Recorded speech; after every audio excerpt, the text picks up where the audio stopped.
감사합니다. 주일 오후 예배는 아무래도 점심 식사하고 이렇게 모이기 때문에 많이 졸리기도 하고 또 생방송으로 이렇게 예배드리는 분도 많지는 않은 시간이긴 한데 그래도 우리가 조금 의미 있게 이 주일 오후 시간을 잘 이 예배를 통해서 또 예배가 축복이 되는 시간들로 잘 인도를 받아야 될 것 같습니다. 이사야 9장 말씀인데요. 우리는 지금 이사야서를 계속해서 보고 있는데 여러분 한 장 한 장 놓치지 않고 이사야 말씀을 곱씹고 또 여러분 삶에 이렇게 적용하는 그런 은혜가 있기를 바랍니다. 9장을 제가 대신 봉독해 드립니다. 전에 고통받던 자들에게는 흑암이 없으리로다. 옛적에는 여호와께서 스불론 땅과 납달리 땅에 멸시를 당하게 하셨더니 후에는 해변길과 요단 저쪽 이방의 갈릴리를 영화롭게 하셨느니라. 흑암 행하던 백성이 큰 빛을 보고 사망의 그늘진 땅에 거주하던 자에게 빛이 비치도다. 주께서 이 나라를 창성하게 하시며 그 즐거움을 더하게 하셨으므로 추수하는 즐거움과 탈취물을 나눌 때의 즐거움 같이 그들이 주 앞에서 즐거워하오니 이는 그들이 무섭게 맨 멍에와 그들의 어깨의 채찍과 그 압제자의 막대기를 주께서 꺾으시되 미디안의 날과 같이 하셨음이니라. 어지러이 싸우는 군인들의 신과 피 묻은 겉옷이 불에 섭같이 살라지리니 이는 한 아기가 우리에게 낳고 한 아들을 우리에게 주신 바 되었는데 그의 어깨에는 정사를 메었고 그의 이름은 기묘자라 모사라 전능하신 하나님이라 영존하시는 아버지라 평강의 왕이라 할 것임이니라. 그 정사와 평강의 더함이 무궁하며 또 다윗의 왕자와 그의 나라에 군림하여 그 나라를 굳게 세우고 지금 이후로 영원히 정의와 공의로 그것을 보존하실 것이라. 만군의 여호와 열심히 이를 이루리라. 주께서 야곱에게 말씀을 보내시며 그것을 이스라엘에게 임하시게 하셨은즉 모든 백성 곧 에브라임과 사마리아 주민이 알 것이오늘 그들이 교만하고 완악한 마음으로 말하기를 벽돌이 무너졌으나 우리는 다듬은 돌로 쌓고 뽕나무들이 찍혔으나 우리는 백향목으로 그것을 대신하리라 하는도다. 그러므로 여호와께서 르신의 대적들을 일으켜 그를 치게 하시며 그의 원수들을 격동시키시리니 앞에는 아람 사람이요 뒤에는 블레셋 사람이라. 그들이 모두 입을 벌려 이스라엘을 삼키리라. 그럴지라도 여호와의 진노가 돌아서지 아니하며 그의 손이 여전히 퍼져 있으리라. 그리하여도 그 백성이 자기들을 치시는 이에게로 돌아오지 아니하며 만군의 여호와를 찾지 아니하도다. 그러므로 여호와께서 하루 사이에 이스라엘 중에서 머리와 꼬리와 종려나무 가지와 갈대를 끊으시리니 그 머리는 곧 장로와 존귀한 자요 그 꼬리는 곧 거짓말을 가르치는 선지자라. 백성을 인도하는 자가 그들을 미혹하니 인도를 받는 자들이 멸망을 당하는도다. 이 백성이 모두 경건하지 아니하며 악을 행하며 모든 입으로 망령되이 말하니 그러므로 주께서 그들의 장정들을 기뻐하지 아니하시며 그들의 고아와 과부를 긍휼히 여기지 아니하시리라. 그러할지라도 여호와의 진노가 돌아서지 아니하며 그의 손이 여전히 퍼져 있으리라.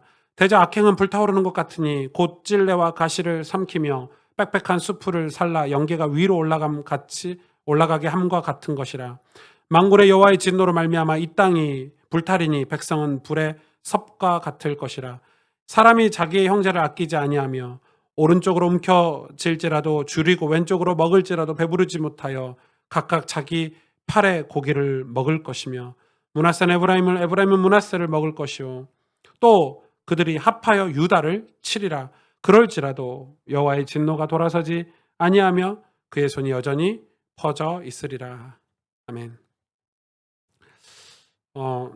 이사야서 한 장 한 장이 다 주옥 같은 본문들이라서 이렇게 매주 성경 이사야를 설교하면서 은혜를 많이 받고 있습니다. 개인적으로.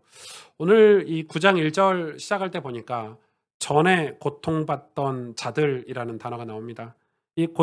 전에 고통받던 자들 중에 스불론도 있고 납달리도 있다 이런 표현을 하고 있는 거죠. 그러니까 이제 이스라엘 모든 백성이 이 땅의 모든 백성이 다 전에 고통받았다 이렇게 표현을 지금 하고 있습니다. 이 전에 모든 고통받던 자들 그런 자들이 흑암에 행하던 백성이라 2절에 보니까 흑암에 행하던 백성이라 이렇게 표현을 하고 있습니다. 전에 고통 우리도 다 받았죠. 여러분도 다 전에 고통을 받았죠. 근데 이게 잘못 해석하면 육신적인 해석이 갈 수도 있습니다. 예수 믿기 전에는 우리가 가난했는데 예수 믿기 전에는 우리 집이 조금 가정 불화가 있었는데 예수 믿기 전에 내가 이런 이 자범죄를 짓고 있었는데 예수 믿고 나서 이제 그런 고통이 사라졌어. 이런 식으로 해석할 수 있다고 생각이 되는데 그렇게 해석을 해버리면 정말 신앙생활이 오직 예수가 안 됩니다. 정말 깨끗하게 하나님을 두렵고 떨림으로 섬기는 신앙이 안 되는 거죠. 왜냐하면 이 고통은 이 단지 육신의 고통을 설명하는 게 아니라 죄의 고통, 다시 말해서 하나님과 단절되고 분열된 인간의 상태를 지금 보여주는 것입니다. 그러니까 지금 북이스라엘이든 남유다든 이 고통은 단지 하나님이 진노를 내리기 전에, 다시 말해서 하나님이 심판으로 포로로 끌고 가기 전의 상태를 이야기합니다. 그렇다면 쾌락, 즐거움, 번영 이런 것들이 이 고통 속에 지금 포함된 겁니다. 굉장히 좀 어렵죠. 그러니까 여러분 신앙생활이 지금 이 옛날에 기복신앙 뭐 이런 거 기복신앙이라는 단어가 있어요. 한국에 옛날 이 오래전부터 이제 뭐 절하면 하나님 축복 주신다라는 기복신앙 같은 게 기독교하고 짬뽕이 돼 가지고요. 육신의 고통을 벗어나는 게 예수 믿는 거다. 이런 식으로 목사님들이 설교를 한동안 많이 했어요. 그 옛날에는 맞았어요. 70년대, 60년대, 뭐 80년대는 그게 맞는 말이었지만 그게 아니에요. 성경을 자세히 보세요. 이 전의 고통, 이 고통은 이 고통이란 단어 안에는 쾌락도 들어가 있고 번영도 들어가 있고 우리가 흔히 얘기하는 세속적인 세상에서 이야기하는 이 복도 들어가 있는 거예요. 그러니까 자기들이 모르는 거예요. 그게 고통이라는 걸. 잘 먹고 잘 사는 게 고통이라는 걸 모르는 거예요. 언제 알죠? 심판이 왔을 때 알죠. 진노가 왔을 때 아는 거예요. 아, 그때 그게 행복이 아니었구나. 이렇게 깨닫는 거예요. 정말 어려운 것 같지만 사실 이제 제가 이제 뭐 이렇게 사역을 하다 보면 이 어려운 분들을 되게 많이 만나요. 뭐 얼마 전에도 한 여자 자매 집사님을 만났는데 저한테 이제 뭐 상담을 하시는 분들이 되게 이제 그런 분들이 많이 오니까 목사님 왜 저는 이런 가정에 태어났을까요? 첫 질문이 그래요. 저거 어떻게 알아요? 저를 왜 이런 가정에 하나님이 그 말은 시작부터 하나님을 안 믿는다는 말이잖아요. 하나님이 왜 나를 이런 가정에 태어나게 하셨을까요? 이 말은 처음부터 하나님이 싫은 거예요. 대화를 그렇게 시작을 저한테 하는 거예요. 들어보니까 좀 사정이 딱해요. 뭐 아버지가 이제 알코올 중독자시고 뭐 이런 뭐 어머님은 집을 나가시고 뭐 자기가 동생들을 돌보고 뭐 이런 스토리인데 제가 그 집사님하고 이게 이야기를 들으면서 진짜 해도 안 된다는 거예요.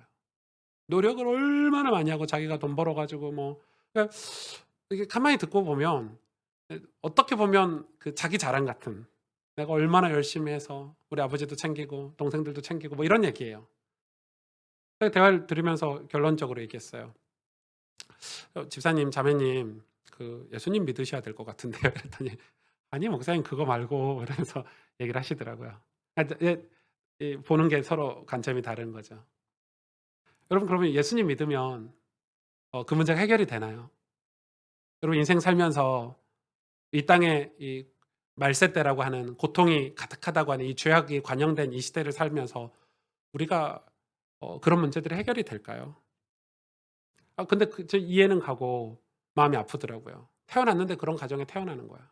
근데 자기가 선택할 수가 없잖아요. 태어나는 거는. 태어났는데 아빠가 뭐 알코올 중독이고 태어났는데 뭐 집이 이런 문제가 있고 태어났는데 집이 이렇고 태어났는데 집이 가정이 이렇다.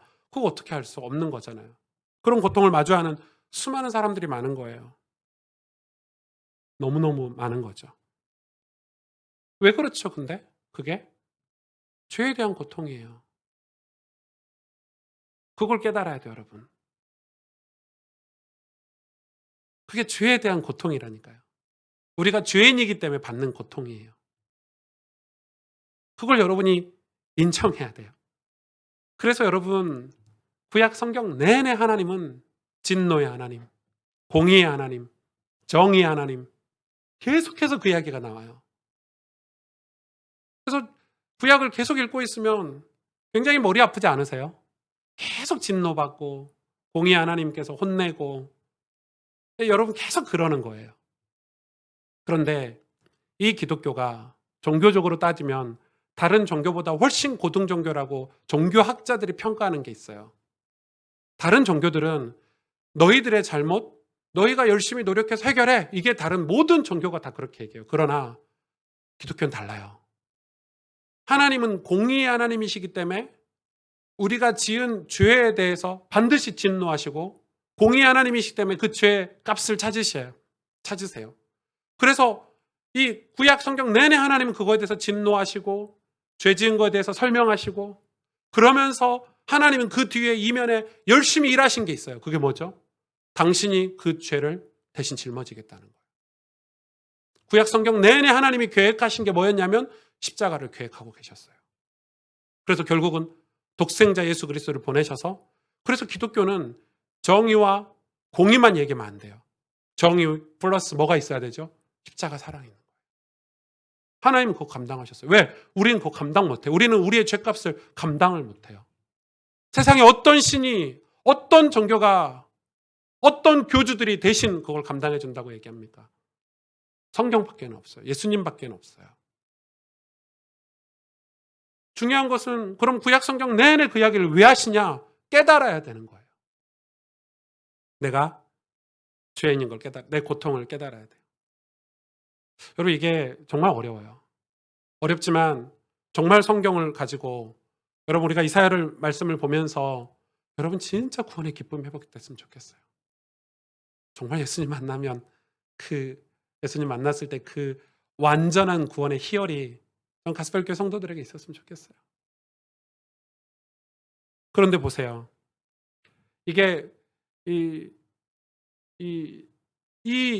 은혜를 깨닫지 못하니까, 이 고통에 대한 원인, 이게 죄라는 걸 깨닫지 못하니까 사람들은 어디로 가죠? 자꾸 신앙생활 하다가 교만으로 가요. 자꾸 신앙생활 좀 하다가 좀 괜찮아지고 삶이 좀 괜찮아지면 하나님을 멀리 떠나요. 그게 죄예요. 그래서 늘 교만에 대해서 성경은 경고하고 있어요. 늘 경고하고 있어요. 교회도 그렇죠. 이 교회 보면 이제 제가 개척할 때부터 늘 얘기했던 것 같은데, 저는 저희 교회가 그런 공동체가 절대 안 되기를 원해요. 어떤 공동체냐면, 예를 들어서 저희 교회에 뭐 몸이 불편한 분이 오셨어. 뭐 마음이 좀 불편한 분이 오실 수도 있잖아요. 좀 정신이 불편한 분이 오실 수 있죠. 어떻게 해야 돼요? 따뜻하게 품어줘야 돼요.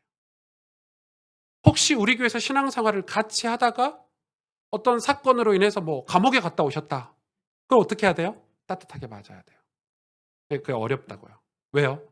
사람은 심리적으로 그 이기적인 집단 이기심이 있기 때문에 그 사람을 계속 공격하는 거예요. 아, 저런 사람 우리 교회 없었으면 좋겠다면서. 아, 저런 사람 우리 교회 없으면 우리 교회가 진짜 이미지가 좋은데. 그건 교회 아니죠.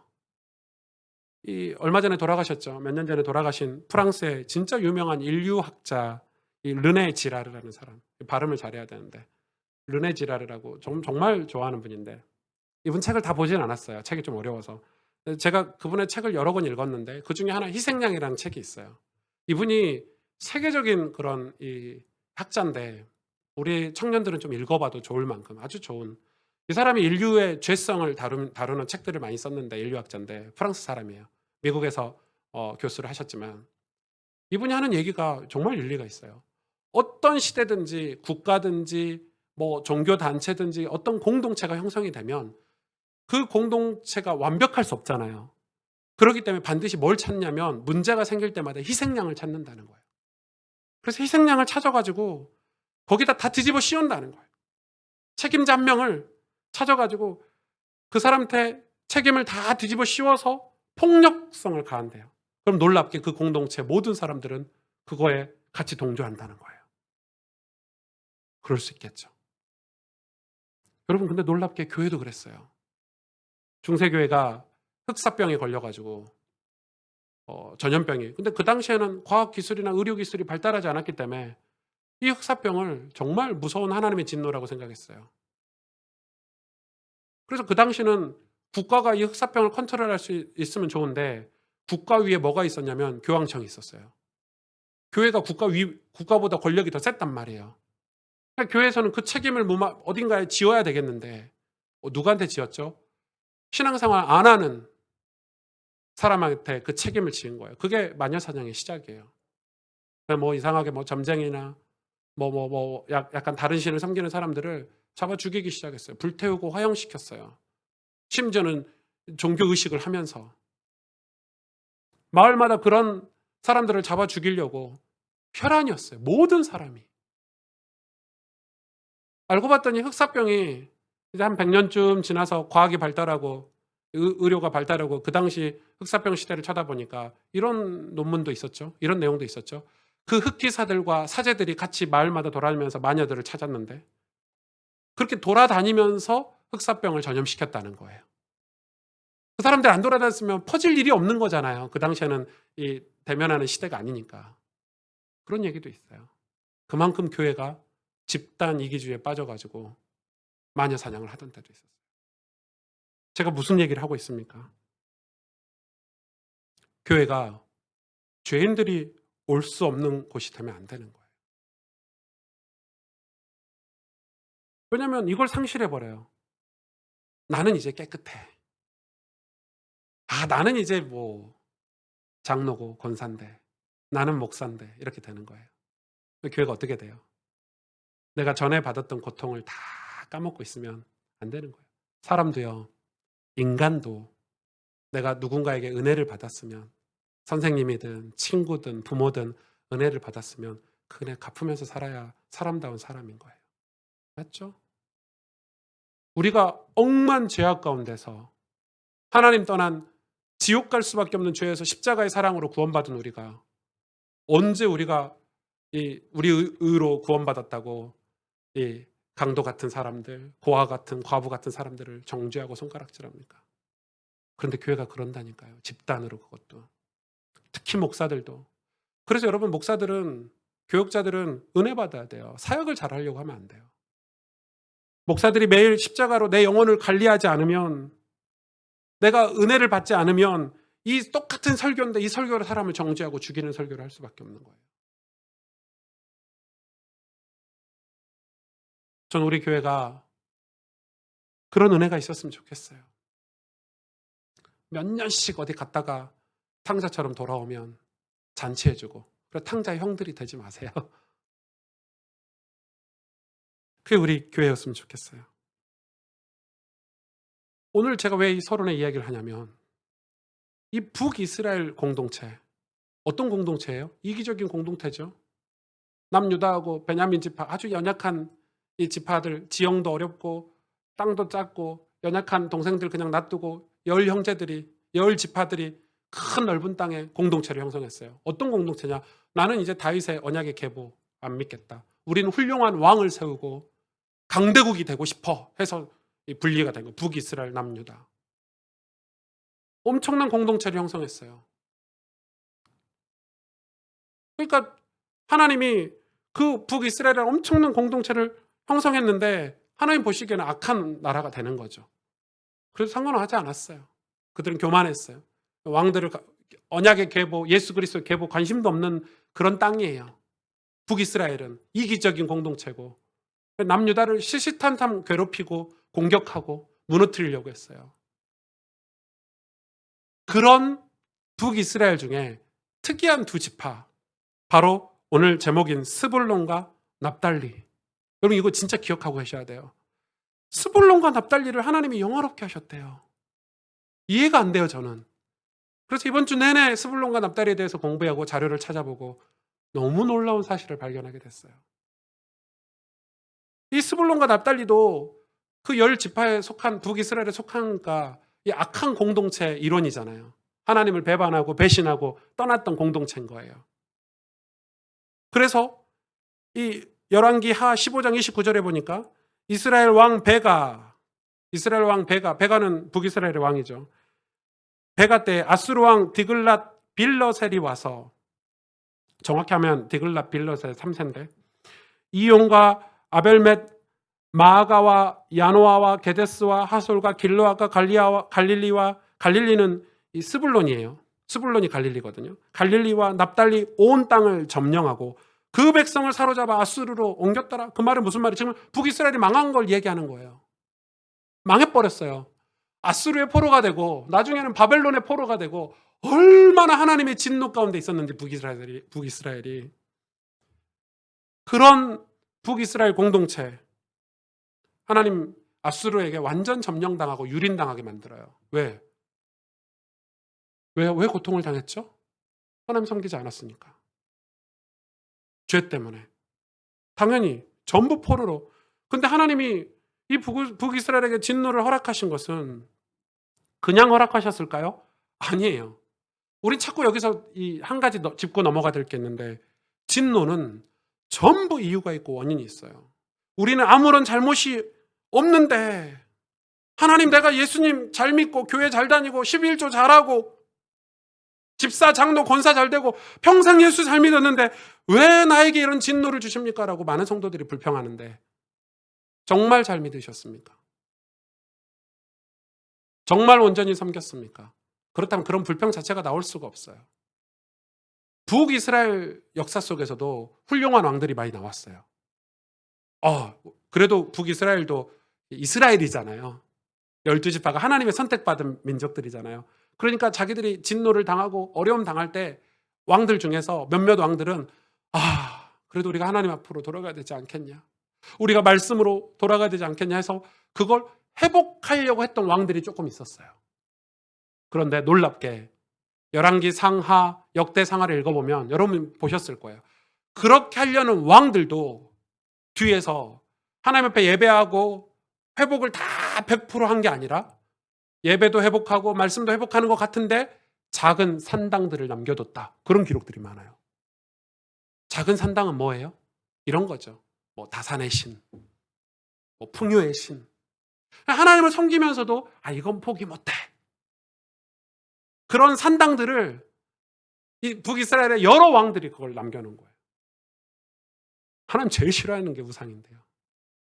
하나님 제일 싫어하시는 게 우상인데 그래놓고 하나님 너무하시네. 하나님 좀 너무하신 거 아니에요? 내가 최선을 다했는데 왜 나한테 이런 결과를 주세요? 북이스라엘은 그랬을 거예요. 그런데 죄는 그렇지 않아요. 과학보다 더 정확한 게 죄예요. 그런 북이스라엘 속에서 스불론과 납달리는 똑같이 그들과 함께 죄악을 따라서 갔던 지파들인데, 그들이 고통도 똑같이 당해요. 똑같이 포로가 되고 똑같이 어려움을 당하는데 어떤 이유로든지 스불론과 납달리가 바뀌기 시작했어요. 변화가 감지된 거예요. 사실 지형적으로 따지면 스불론과 납달리는 갈릴리 호수죠. 갈릴리 바다의 해변가를 이렇게 형성하고 있어요. 다시 말하면 남미의 칠레 같이 바닷가에 넓게 분포되어 있어요. 그러다 보니까 무역 같은 걸 할 때 제일 먼저 거치는 땅. 그러니까 여러분 거기서 장사도 하고 무역도 오고 가고 이러니까 얼마나 이방인들과 혼합이 많이 됐고 더러운 게 많겠어요. 무역뿐만이 아니라 전쟁이 일어났을 때는 제일 먼저 침략받는 곳. 그러니까 아수르에서 공격하거나 바벨론이 공격할 때 제일 먼저 군대가 쳐들어오는 곳이 스불론과 납달이에요. 요즘 같으면야 부산, 인천 이런 게 의미가 없어요. 판문점 이런 게 의미가 없어요. 왜냐면 요즘 다 하늘로 공격하니까 미사일 쏘아대고 비행기 타고, 그 당시 비행기도 없고 미사일도 없어요. 땅으로 오니까 무조건 스불론과 납달리가 첫 번째 공격을 받는 그런 지역인 거예요. 그러니까 생각해 보면 가장 불평이 많고 가장 열악한 지형과 환경을 갖고 있는 스불론과 납달리예요. 우리로 말하면 남들보다 비교해서 나는 왜 이런 가정에 태어났을까? 나는 왜 이렇게 머리가 나쁠까? 나는 왜 이렇게 생겼을까? 나는 왜 이렇게 우리 집이 가난할까? 나는 왜 이렇게 문제가 많은 가정에 태어났을까? 딱 그런 스불론과 납달리인 거예요. 그런 스불론과 납달리 땅이 늘 멸시를 당했어요. 그러던 중에 BC 732년 디글랏 빌레셀 3세가 이끄는 아수르 의회에서 제일 먼저 스불론과 납달리가 병합됐어요. 포로지가 된 거예요. 이스라엘 10개 지파가 다 아수르에게 먹힌 게 아니고 2지파만 먹힌 거예요. 얼마나 억울해요. 일본이 쳐들어와서 부산만 먹은 거 이런 식인 거예요. 그러니까 지금 상황이 스불론과 납달리는 원망할 수밖에 없는 지형, 환경, 그런 스불론과 납달리가 변화되기 시작했어요. 그 이방인에 의해서 아수르에서 통치를 당했죠. 그래서 그곳을 이방인의 갈릴리라는 명칭, 그 별칭을 가진 게 된 거예요. 스불리와 납달리를 이방인의 갈릴리다 이렇게. 이방인이 늘 거기 살았으니까. 그런 스불론과 납달리가 다른 8지파보다 훨씬 환경적으로 어려움을 더했는데, 많이 당했는데 어떻게 그들이 변화가 일어날 수 있지? 도대체 무슨 변화가 일어날 수 있을까? 성경 곳곳에, 구약 곳곳에 스불론과 납달리에 대해서 증언하고 있어요. 시편 68편에 보니까 20절 보실래요? 하나님은 우리에게 구원의 하나님이시라. 사망에서 벗어남은 주 여호와로 말미암거니와 그의 원수들의 머리 곧 죄를 짓고 다니는 자의 정수리는 하나님이 쳐서 깨트리시로다. 이거 뭐예요? 십자가 사건이죠. 예수 그리스도의 사건이에요. 주께서 말씀하시기를 내가 그들을 바산에서 돌아오게 하며 바다 깊은 곳에 도로 나오게 하고 내가 그들을 심히 치고 그들의 피에 내 발을 잠그게 하며 내 집에 개의 혀로 내 원수들에게서 제 분깃을 얻게 하리라 하시도다. 하나님이요 그들이 주께 행차하심을 보았으니 곧 나의 하나님 나의 왕이 성소로 행차하시는 것이라. 소고치는 처녀들 중에 노래 부르는 자들은 앞서고 악기를 연주하는 자는 뒤따르라. 무슨 말이에요? 지금 예수 그리스도가 이 땅에 오실 것을 지금 예언하고 있는 장면이죠. 그 일에 누가 앞서고 있냐고 하는 거예요. 26절에 보니까 이스라엘의 근원에서 나오는 너희여 대회 중에 하나님 곧 주를 송축할지어다. 예수님 오신 걸 송축하고 맞이하는 거 지금 그걸 시편에서 노래하고 있어요. 27편에 보니까 그런데 그걸 누가 하고 있냐? 거기에는 그들을 주관하는 작은 베냐민과 유다의 고관. 베냐민과 유다는 남유다잖아요. 거기서 끝나야 돼. 그런데 보세요. 그들을 주관하는 작은 베냐민과 유다의 고관과 그들의 무리와 스불론의 고관과 납달리의 고관이 있도다. 놀랍지 않아요? 남유다만 예수님을 맞이한 게 아니라 스불론과 납달리도 예수님을 맞이하는 자리에 있는 거예요. 신기하죠? 사사기 4장에 보니까 사사기 4장 4절에서 10절에 보니까 이 드보라라는 여선지자가 활동하던 때인데 보실래요? 4장 5절에 보니까 그는 에브라임 산지 라마와 베델 사이 드보라의 종려나무 아래 거주하였고 이스라엘 자손은 그에게 나아가 재판을 받더라. 드보라가 사람을 보내어 이게 쭉 나오죠. 그러면서 드보라가 야빈의 군대하고 싸워서 이기는데 그때 9절 보세요. 이르되 내가 반드시 너와 함께 가리라. 그러나 내가 이번에 가는 길에는 영광을 얻지 못하리니 이는 여호와께서 시스라를 여인의 손에 파실 것임이라 하고 드보라가 일어나 바락과 함께 게데스로 가니라. 바락은 스불론의 지도자죠. 바락이 스불론과 납달리를 게데스로 부르니 10,000명이 그를 따라 올라가고 드보라도 그와 함께 올라가리라. 아니 하나님이 이 드보라 여선지자를 일으켜서 이 야신 군대 야빈과 함께 싸우는데 누가 거기에 동원됐냐면 군대가 납달리와 스불론의 사람들이 군대로 동원됐어요. 그 10개 지파 중에. 그뿐 아니죠. 어떻게 싸웠는지 보세요. 사사기 5장 18절에 스불론은 죽음을 무릅쓰고 목숨을 아끼지 아니한 백성이요 납달리도 들의 높은 곳에서 그러하도다. 아주 독특하죠. 스불론과 납달리가 이런 그뿐이 아니에요. 사사기 6장 35절에도 기드온 때도 마찬가지예요. 기드온은요. 여러분 진짜 연약한 선지자였어요. 약간 바보 같은 선지자였죠. 그래서 뭐 하나님 징조를 안 주시면 저는 못 싸워요 이런. 하나님이 하도 기드온이 안 믿으니까 군대를 다 보내고 300명만 가지고 싸우게 한 그런 기드온인데 그 기드온 때도 누가 기드온 옆에서 군인 노릇을 했나 보실래요? 35절에 기드온이 또 사자들을 온 므낫세 두루 보내매 그들도 모여서 그를 따르고 또 사자들을 아셀과 스불론과 납달리에 보내매 그 무리도 올라와 그를 영접하더라. 또 나오죠. 스불론과 납달리가 기드온을 도왔어요. 그뿐 아니에요. 역대상 12장 33절에 38절에 스불론 중에서 모든 무기를 가지고 전열을 갖추고 두 마음을 품지 아니하고 능히 진영에 나아가서 싸움을 잘하는 자가 50,000명이요. 납달리 중에서 지휘관 1,000명과 방패와 창을 가지고 따르는 자가 37,000명이요. 누가요? 다윗을 왕으로 삼기 위해서 다윗의 진영에 서서 싸워주던 군대가 누구였냐? 스불론과 납달리였어요.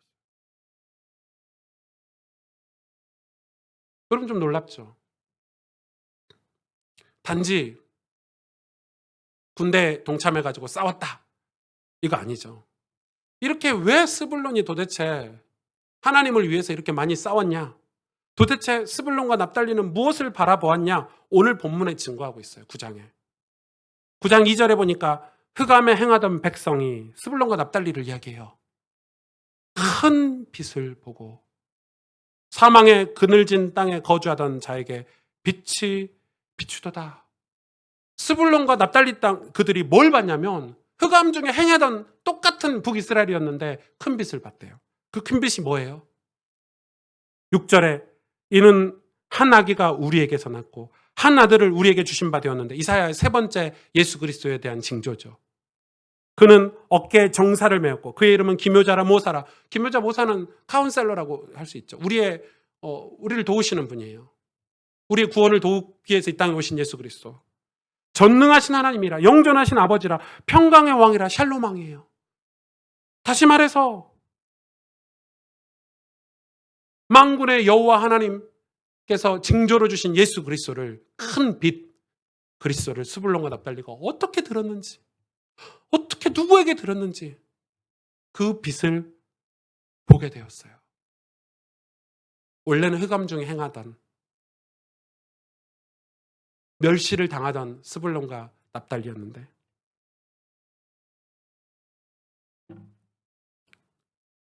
납달리와 스불론이 알고 그랬는지 모르겠지만 구약 성경 내내 납달리와 스불론은 하나님의 일에 목숨을 걸고 싸우거나 헌신하거나 그런 장면들이 계속 나와요. 물론 북이스라엘 공동체 함께 죄악을 저지르는 장면도 많이 나오고 실수하고 실패한 장면들도 너무너무 많이 있는데 여러분. 그런데 또 어느 순간에 하나님 앞에 나와서 헌신하고 자기 민족을 하나님 앞에 이 정의를 위해서 드리고 이런 장면들이 계속해서 나와요. 이런 거죠. 미련하고 바보 같은 스불론, 납달리. 어떤 이 주석에 보니까 스불론과 납달리를 미련하고 바보 같다고 표현해놨더라고요. 어리석다 이렇게 표현해놨더라고요. 그럴 수 있어요. 그런데 보세요. 그 미련하고 바보 같은 스불론이 넘어지고 또 넘어지고 또 넘어지는데 또 일어나서 주님께 가고 또 일어나서 주님께 가고 또 일어나서 하나님을 위해서 일하고 사역하고 그거 쉽지 않잖아요. 수치심이 많은데. 그거 쉽지 않거든요. 우리도 그러잖아요. 뭔가 시험에 들었는데 다시 일어나서 교회에서 신앙생활 열심히 하려면 얼마나 사람들 눈치를 많이 봐요. 그런데 스불론과 납달리는 넘어지면 또 일어나고 넘어지면 또 일어나고 넘어지면 또 일어나고 구약이 증거하고 있는 스불론과 납달리는 그런 모습이에요. 역사 속에서 속아서 또 북이스라엘을 속고 환경에 속고 주저앉은 스불론과 납달리가 또 일어나서 하나님 말씀 듣고 일어나서 빛으로 가기 위한 그런 장면들이 곳곳에. 보통 신앙생활하면 이 교회 여러 부류의 신자들이 많은데 제일 많은 분들이 적당하게 이 눈치 보면서 신앙생활하자가 제일 많아요. 적당하게. 예. 그런 거 있잖아요. 남들 분위기 다 맞춰서 적당하게. 교회 다니면서 튈 필요 없어. 교회 다니면서 너무 열심히 할 필요 없어. 뭐 이런 거 있잖아요. 교회에선 적당히 남들 하는 만큼만 하면 되는 거야. 그건 신앙이 아니죠, 여러분. 심지어는 자기 가정은 흑암 중에 행해서 집에 영적인 어려움들이 많은데도 불구하고 교회 와서 눈물로 기도해야 되는데 남들이 그렇게 기도 안 하거든요. 소리내서 기도 안 하거든요. 적당히 교회 가서는 사회적 지위가 있지. 체면이 있지. 뭐 이런 거예요. 그럼 그건 신앙이 아니죠. 그런 부류가 한국교회 제일 많아요.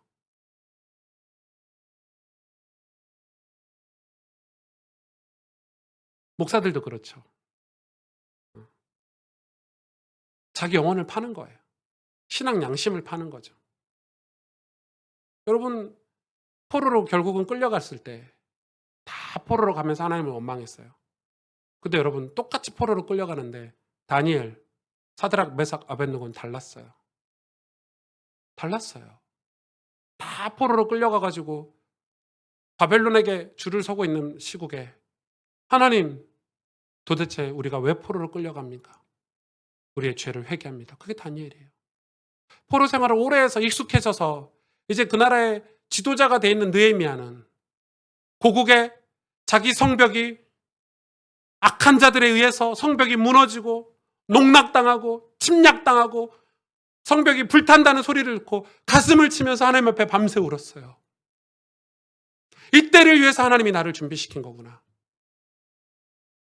그게 신앙 아닌가요? 목사들이 누구 눈치 보고 신앙생활 하는지 모르겠지만 여러분, 우린 신앙 양심을 팔아서는 안 돼요. 우리의 영혼을 빼앗겨서는 안 돼요.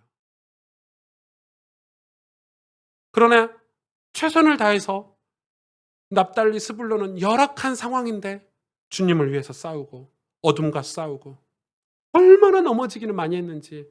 근데 또 일어섰어요. 이상한 민족이에요. 이상한 지파예요. 또 일어났어요. 솔직하게 우리는 어둠을 이길 힘이 없어요. 여러분, 어둠은 보이지 않아요. 여러분, 어둠이 보이고 사단이 보입니까? 사단을 볼 수 없어요. 왜냐하면 사단은 광명의 천사로 과장해서 우리에게 오니까 와, 사단이다 이렇게 안 와요. 좋은 곳으로 오기 때문에 쾌락으로, 즐거움으로, 심지어 행복으로 우리에게 찾아와요. 광명의 천사로 과장합니다. 그래서 어떻게 그걸 분별할 수 있어요, 우리가?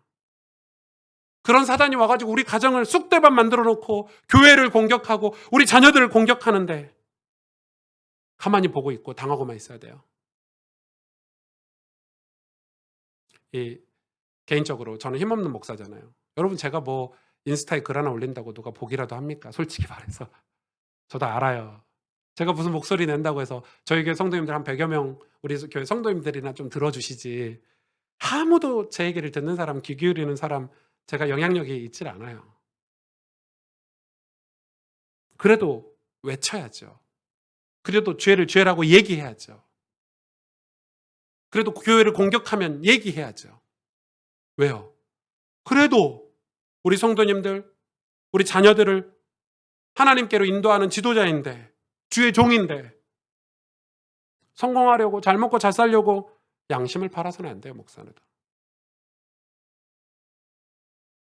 스불론과 납달리는 죽음을 무릅쓰고 목숨을 아끼지 않았어요. 드보라 때도 그랬고 기드온 때도 그랬고 다윗 때도 그랬어요.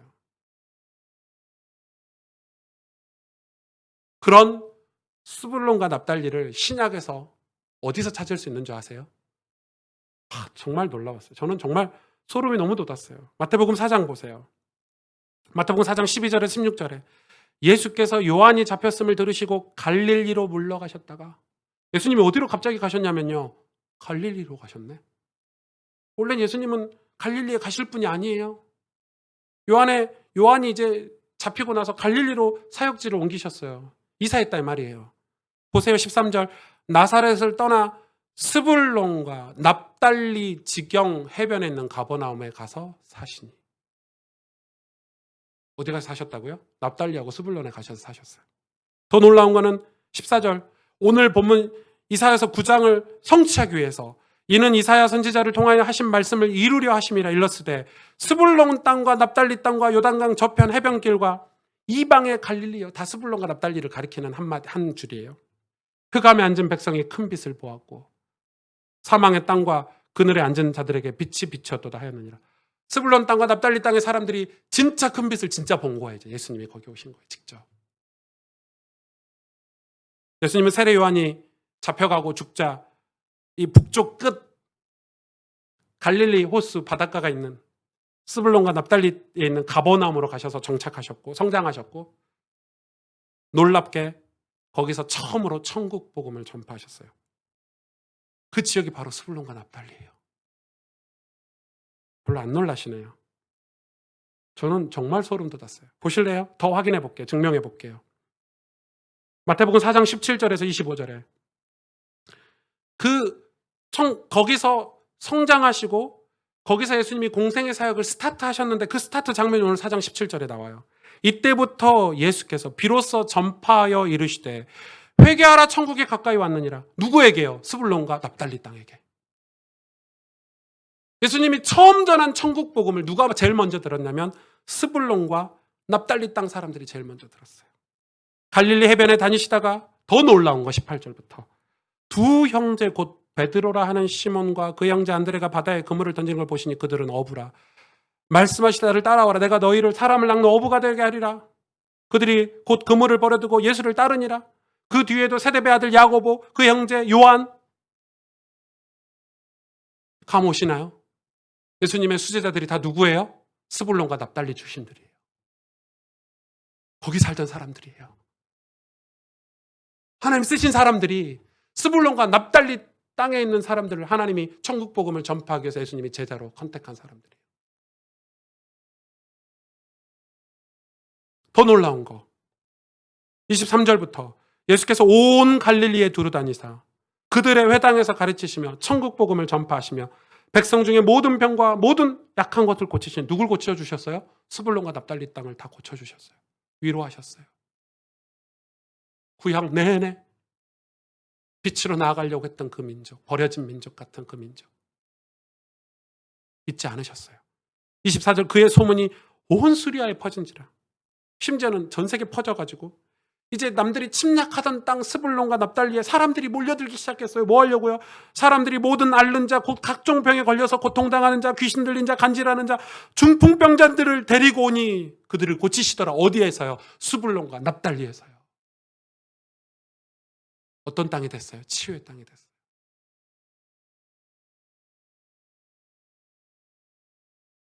오늘 9장 본문 7절에 보니까 만군의 7장 하반절에 보니까 만군의 여호와의 열심이라 여호와의 열심이라는 단어가 나와요. 이 여호와의 열심은 이제 우리 그 남포교회 은퇴하신 박영성 목사님 쓰신 책 이름이 여호와의 열심인데 저는 그 책 여러분 꼭 읽어보셨으면 좋겠어요.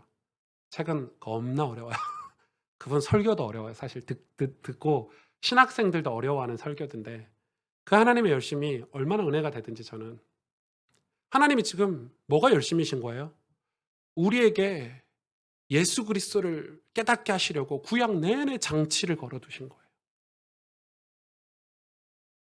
진노하시고 포로를 끌려가게 하시고 다 뭐예요? 죄를 깨닫게 하시려고 우리를. 죄를 깨달아야 예수님을 우리가 그리스도로 메시아로 구원주로 받아들일 수 있으니까 하나님은 지금도 우리를 구원하시기 위해서 열심으로 일하고 계세요. 저는 그 대표적인 예가 지금 스불론과 납달리라고 생각해요. 하나님이 일하고 계시는. 하나님이 북이스라엘을 버리신 게 아니구나. 그 북이스라엘 중에서 하나님을 바라봤던 큰 빛을 보고 헌신했던 스불론과 납달리 평생을 고통당하고 외세 침략에 고통당하고 어려움 당했던 스불론과 납달리가 드디어 예수님이 그 땅에 오실 줄 생각이나 했겠어요. 남유다 땅에 계시다가 나사렛에 계시다가 갑자기 세례 요한의 죽음으로 잡혀감으로 이 스불론과 납달리 땅으로 가셔서 거기서 처음으로 천국 복음을 전파하시고 천국 복음만 전파한 게 아니라 평생 천국 복음을 전파할 제자들을 그 땅에서 뽑으시고 그것뿐만 아니라 그 땅을 치유하시는. 뭘로 치유하셨어요? 마태복음 5장에도 계속해서 같은 스불론과 납달리 땅에서 예수님의 공생의 사역을 증언하고 있죠.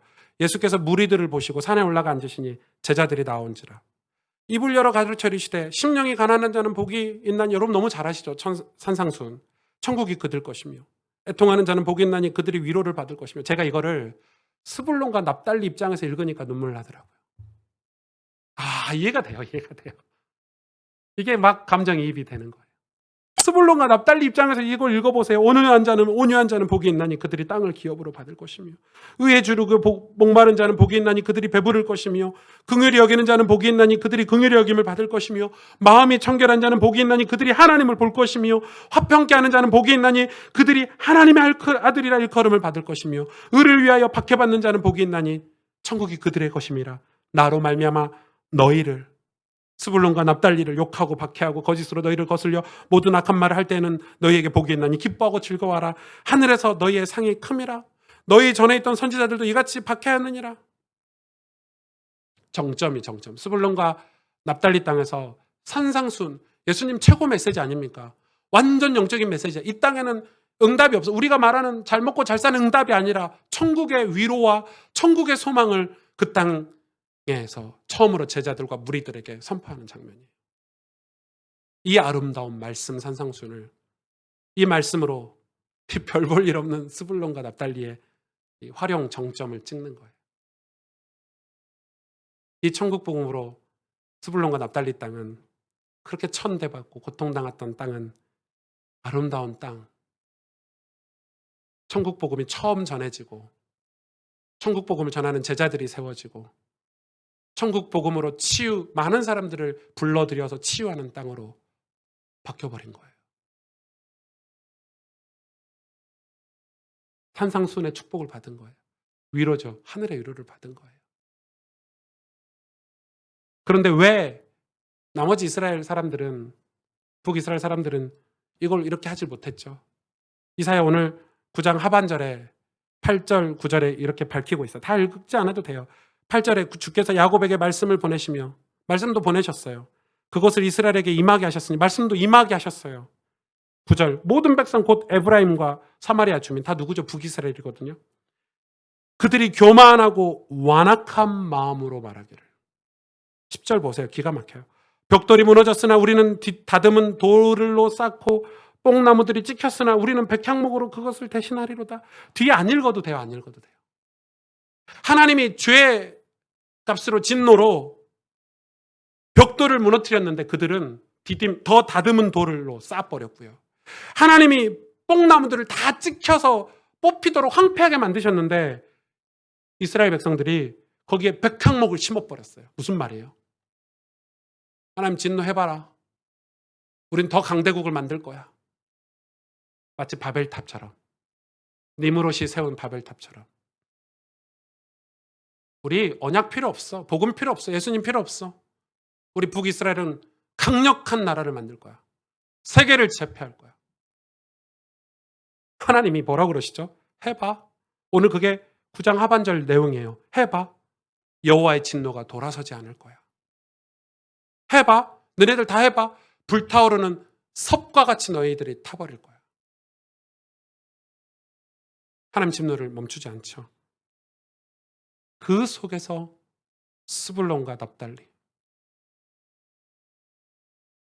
하나님 음성을 듣고 큰 빛을 보고 그 빛으로 갔어요.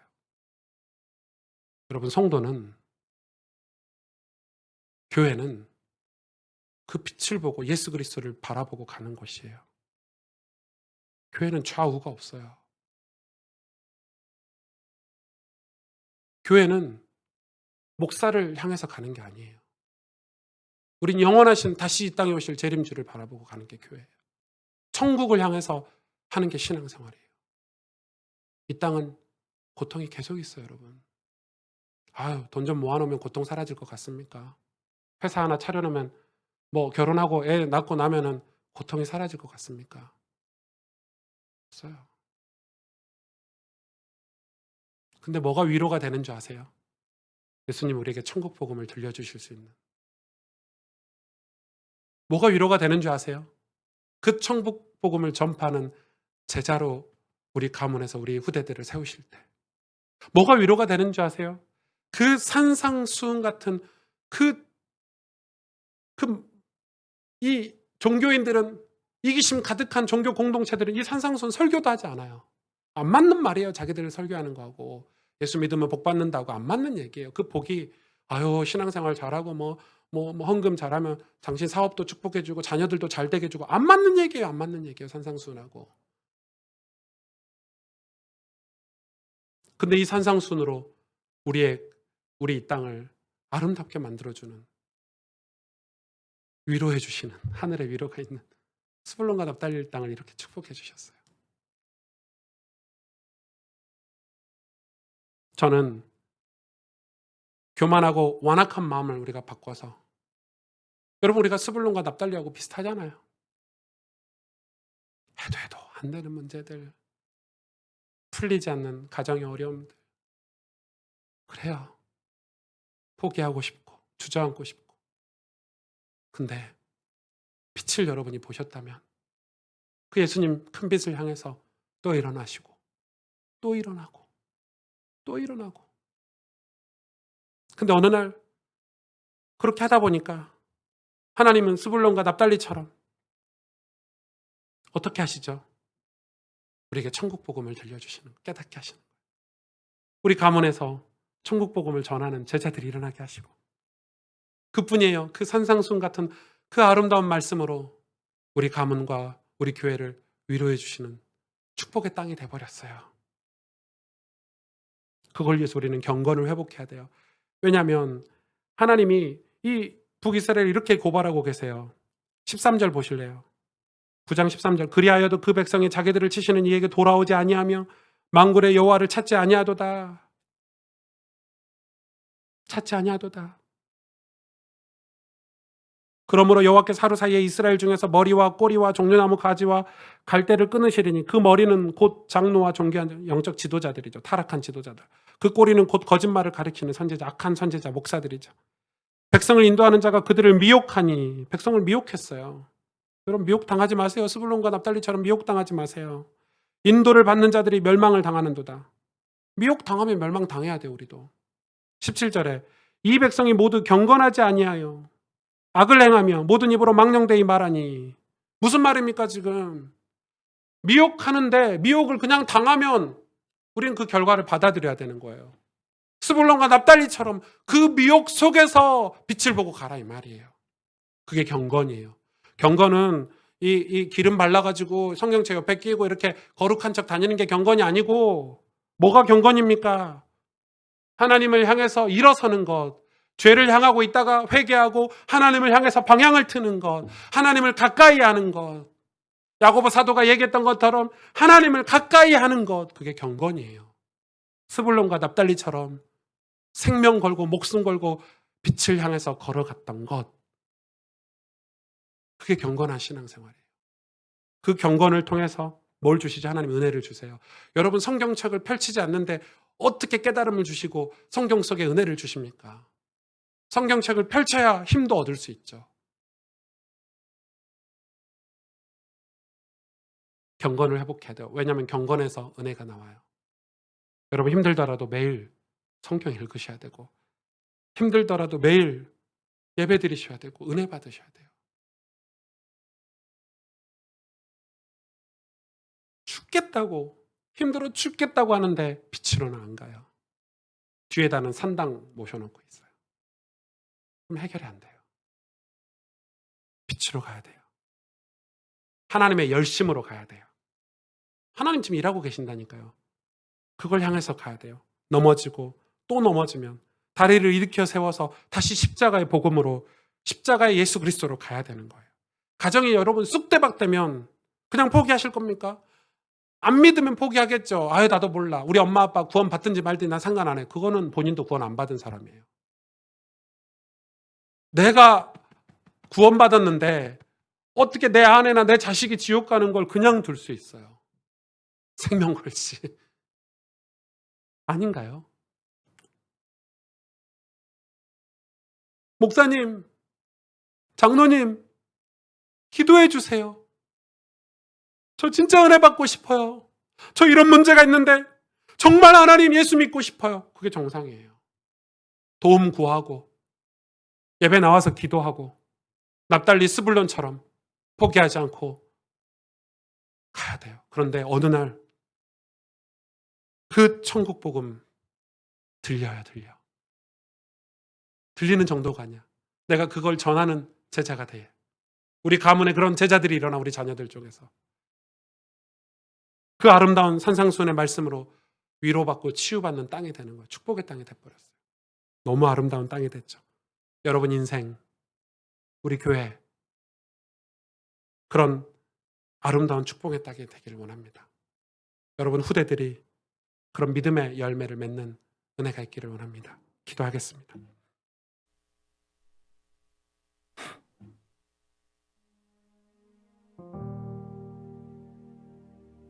스불론과 납달리 땅처럼 우리도 열악한 환경에서 신앙생활하고 있을 수 있죠. 남들과 비교하자면 문제가 더 많은 것 같고 너무 어려운 거예요. 또 세상 속에 있으면서 북이스라엘 공동체에 속해 있으면서 눈치는 얼마나 봤을까요? 우리도 그러잖아요. 우리도 그러잖아요. 그런데 스불론과 납달리는 기회가 있을 때마다 하나님께 나아갔어요. 기회가 있을 때마다 하나님이 내미신 구원의 손길을 붙잡았어요. 기회가 있을 때마다 여호와의 열심에 응답했어요. 수도 없이 넘어졌지만 다시 일어서서 빛으로 걸어갔어요. 결국 예수님으로부터 가장 먼저 천국 복음을 전해들었고 천국 복음을 전할 제자를 세웠고 가장 아름다운 말씀 산상수훈으로 치유받고 위로받은 땅이 됐어요. 저는 우리 교회가, 우리 가스펠교회 성도들이, 저도 마찬가지고 종교가 아닌 하나님께 허락하신 구원의 빛으로 걸어가는 믿음이 있기를 원하고 그 믿음의 열매가 우리 후대들에게 스불론과 납달리 땅처럼 맺혀지기를 원합니다.